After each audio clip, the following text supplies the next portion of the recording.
2025년 현존 최고령 남자 배우, 나이? 배우 이순재, 90가 11일 방영된 2024 KBS 연기대상에서 대상을 받은 뒤 떨리는 목소리로 소감을 전했다. 작년 10월 건강 문제로 연극 고도를 기다리며에서 하차의 휴식기를 가지던 중 지난 12월 31일 녹화된 시상식에 참석했다. 대상 수상 작품은 작년 방영된 KBS의 드라마 개소리다. 이순재는 개의 말을 알아듣게 된 원로 배우 역할을 맡아 연기했다. 이번 수상은 역대 최고령 대상 수상이다. 무대에 오른 그는 오래 살다 보니까 이런 날도 있네. 라는 첫마디로 입을 뗀 뒤 붉어진 눈시울로 6분간 말을 이었다. 이순재는 오늘 이 아름답고 귀한 상을 받게 됐다. 제가 출연한 첫 KBS 드라마 나도 인간이 되련다. 앞으로 KBS에 많이 출연할 기회는 없었지만 언젠가 기회가 오겠지 하고 늘 준비하고 있었다고 말했다. 이어 배우 나이 60세가 넘으면 전부 공로상을 준다. 하지만 60 먹어도 잘하면 상 주는 거다. 공로상이 아니다. 라고 언급해 박수가 나왔다. 이순재는 이 상은 개인의 상이 아니다. 라며 주위에 공을 돌렸다. 개소리에는 소피를 비롯해 수많은 개가 나오는데 개들이 한 몫을 다했다. 며 이색적인 작품을 방영해준 KBS에도 감사를 전했다. 또 자신이 지도하는 가천대 학생들이 드라마 촬영 일정을 양해해주고 모처럼 드라마를 하시는데 잘하세요라고 말해주더라. 며 울컥 눈물을 흘렸다. 이순재는 드라마에 함께 출연한 소피 역의 개 아리, 배우 연우와 함께 베스트 커플상도 받았다. 91세 이순재. 건강 악화 사실이었다. 몸 너무 안 좋아. 대화 거의 못 나눠. 인터뷰. 최근 서울 강남구의 한 카페에서 연우를 만났다.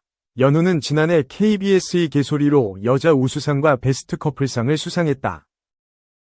최근에는 JTBC 토일 드라마 옥시부인전에서 무너진 집안의 복수를 위해 비밀을 감춘 채 옥태영, 임지연분, 위동서가 된 차미령 역을 맡아 열연했다. 지난해 12월 31일 열린 2024 KBS 연기대상에서는 이순재가 개소리로 데뷔 첫 대상에 영예를 안았다. 이순재와 같이 호흡을 맞췄던 연우는 이순재 선생님의 첫 대상인 줄 몰랐다. 당연히 여러 번 받았을 줄 알았다. 그 자리에 함께 있다는 것만으로도 영광이었다고 회상했다. 이어 이순재 선생님께서 시청자들에게 신세를 많이 졌다고 말씀하셨는데 그 모습을 보면서 너무 감동했다. 저도 시청자였으니까. 직접 듣는다는 게 신기했고 나도 언젠가 시간이 많이 흘러 멋진 배우가 된다면 저런 말을 할 수 있는 날이 오지 않을까 생각했다고 덧붙였다. 우수상을 받은 소감에 대해서는 받을 줄 몰랐다. 기대를 안 하고 갔는데 받으니까 머리가 하얘지더라. 소감 준비를 약간은 했지만 완벽히 해가지 않아서 말을 잘 못하겠더라. 이순재, 김용건 선배님만 보였다. 친할아버지들이 앞에 앉아 계신 것 같아 마음이 편해졌다고 감사를 표했다. 이순재, 강아지, 아리와 베스트 커플상도 탄 연우는 누가 이런 경험을 하겠나? 강아지까지 해서 베스트 커플상이라니 다시 없을 경험을 했다. 너무 기쁘다고 만족해했다. 우수상 수상 후 이순재가 해준 말씀은 없었냐고 묻자 연우는 선생님 몸이 너무 안 좋아서 대화를 거의 못 나눴다. 김용건 선생님께서 옆자리에 앉아 계셨는데 받고 내려오니까 되게 기뻐해 줬다고 말했다. 한편 이순재는 개소리 촬영 중 건강 이상이 있었다고 알려졌다. 제작 발표회 당시 김용건은 이순재 선배님이 개소리 촬영 중 건강이 안 좋으셔서 저희뿐만 아니라 모두가 걱정했다. 대본이 안 보이셔서 큰 종이에 쓰기도 했고 개소리 통해서 정말 하셔야 되겠다는 완고한 그런 모습이 귀감이었다. 재무장할 수 있는 계기가 됐다고 설명했다. 이후 이순재는 개소리가 방송 중이던 지난해 10월 건강 악화로 활동을 중단하고 연극 공연까지 취소했다. 이후 3개월 만에 건강 악화를 딛고 KBS 연기대상에 참석했다. 3. 박형준 충격의 연속. 13살 연하 하트 맞선녀 파혼 오른쪽 화살표 난자 냉동 오른쪽 화살표 연애 금지령. 이젠 사랑. 어제 TV. 2월 24일 방영된 TV N스토리 이젠 사랑할 수 있을까에서는 박형준과 사업가 손보미의 탱고 데이트 현장이 전파를 탔다. 손보미는 1983년생으로 1970년생인 박형준과 13살 차이가 난다. 박형준은 인터뷰에서 손보미에 대해 10살 이상 차이가 나는데 나보다 더 성숙한 마음과 생각을 갖고 있는 것 같았다. 라고 이야기했다. 박형준은 손보미 앞에서 연애에 자신 없는 모습을 보였다. 박형준은 숙맥이다. 그래서 지금껏 혼자다. 며 50몇 년을 살았으니까 안 해봤다는 게 이상하지만 자체가 부끄러움이 많다. 여자를 보면 긴장하는 게 있다. 지금은 많이 편해졌고 내려놨다. 라고 했다. 손보미는 이상형에 대해 소년미, 청년미, 순수함이 내재되어 있는 사람이 좋은 것 같다. 작지만 사업이든 기업이든 이끌어가다 보니까 리더십이라든지 모성애가 발달돼 있어서 그런 분들이 있으면 감싸주고 싶은 마음도 있다. 연애할 때 평강공주 스타일이라 내조가 필요하다면 물심양면으로 돕는 편이다. 강한 남자보다는 친구 같기도 하고 동생 같기도 하고 때로는 오빠 같기도 하고 그런 다양한 남성의 매력이 있는 분을 선호하는 것 같다. 라고 털어놨다. 손보미는 인터뷰에서 박형준이 이상형에 가깝다고 밝혔다. 손보미는 자상하고 배려심 있고 소년, 청년미 있고 오늘 새롭게 발견한 게 리더십도 있고 든든한 면도 있다는 것이라고 말했다. 손보미는 3년 전 결혼식을 했었다고 밝혀 박형준을 깜짝 놀라게 했다. 손보미는 결혼식을 하고 한 달 반 사이에 바로 헤어졌다. 혼인신고를 안 했다. 결혼식 전에 알아야 했을 사항을 뒤늦게 알게 되면서 그분과 인연을 더 이어나가지 않고 마무리를 짓게 됐다. 라고 설명했다. 박형준은 논란 기색을 감추려고 노력하며 누구나 좋은 일도 있고 얘기하고 싶지 않은 일도 있다. 전혀 그런 거는 아무렇지 않다. 말씀해 주셔서 감사하다. 내가 그만큼 편안하게 느껴지는구나. 라고 손보미를 위로했다. 박형준은 내 아이에 대한 로망을 털어놨다.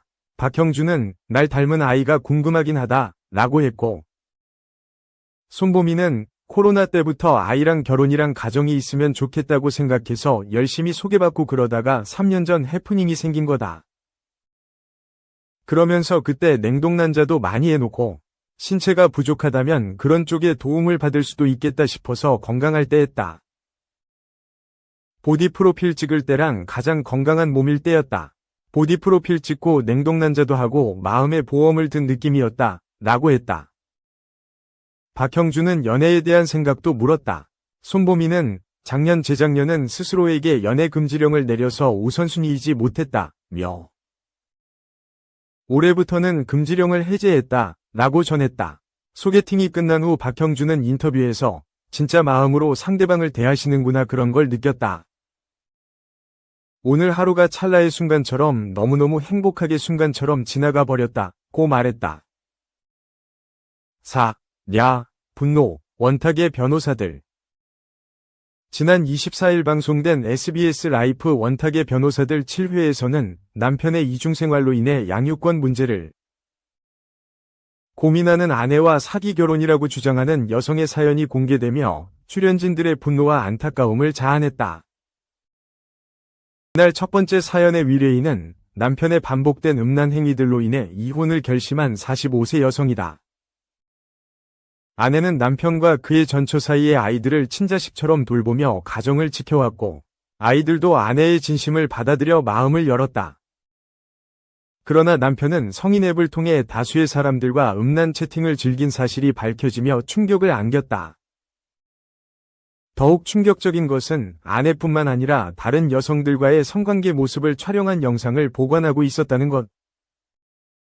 특히 교복 코스프레를 한 여성과의 영상까지 발견되며 모두를 경악하게 만들었다.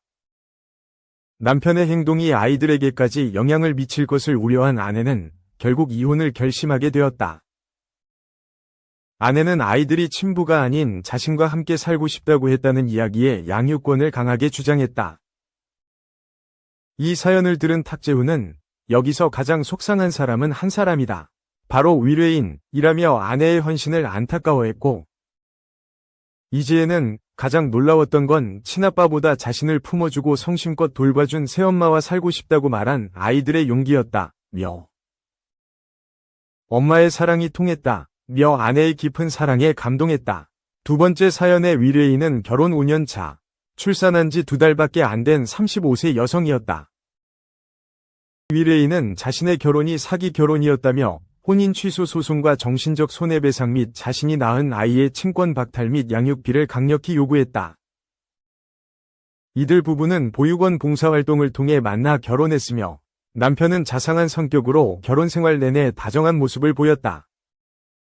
하지만 아이를 간절히 원했음에도 임신이 어려웠고 결국 남편의 제안으로 보육원에서 아이를 입양하며 새로운 가족을 꾸리게 됐다. 그러나 입양 후 예상치 못한 일이 벌어졌다. 주변에서 아이가 남편을 닮았다는 이야기가 끊이지 않자 불안해진 위례인은 유전자 검사를 진행했다. 검사 결과 남편과 아이가 친자 관계라는 사실이 밝혀졌다. 이에 탁재훈은 "이거 영화야?" 라며 자기 자식인데 보육원에 갖다 놓고 모르는 척 입양을 한 거냐 며 충격을 감추지 못했다. 남편은 과거 가볍게 만났던 여성과의 사이에서 아이가 생기자 8천만 원을 주고 비밀을 유지하며 친자인지 청구를 하지 않았던 것으로 드러났다. 더욱 충격적인 것은 이 사실을 몰랐다며 남편에게 분노했던 시어머니 역시 이 모든 것을 알고 있었다는 것. 여기에 남편은 친모가 사망했다고 거짓말하여 위례인을 더욱 기만했다. 친모는 여전히 살아있었고 꾸준히 아이를 만나며 돈을 받아가고 있었다. 이에 이지혜는 "어디서부터 어디까지가 거짓말이냐?" 며 분노했다. 이어 아이가 간절한 부부들도 많은데 이렇게 준비되지 않은 사람들에게 가야 하는 현실이 안타깝다고 말해 시청자들의 공감을 자아냈다. 이날 방송은 단순한 법률 상담을 넘어 가족의 의미와 부부관계의 본질에 대한 깊은 고민을 던졌다. 한 사람의 헌신과 배신, 그리고 아이들을 향한 깊은 사랑이 담긴 사연들은 시청자들에게 큰 울림을 남겼다. 원탁의 변호사들은 실제 이혼 사건을 바탕으로 한 이야기를 분석하며 해결해 나가는 이혼 전문 예능 프로그램. 매주 월요일 오후 8시 40분 SBS 라이프와 SBS 플러스에서 방송된다.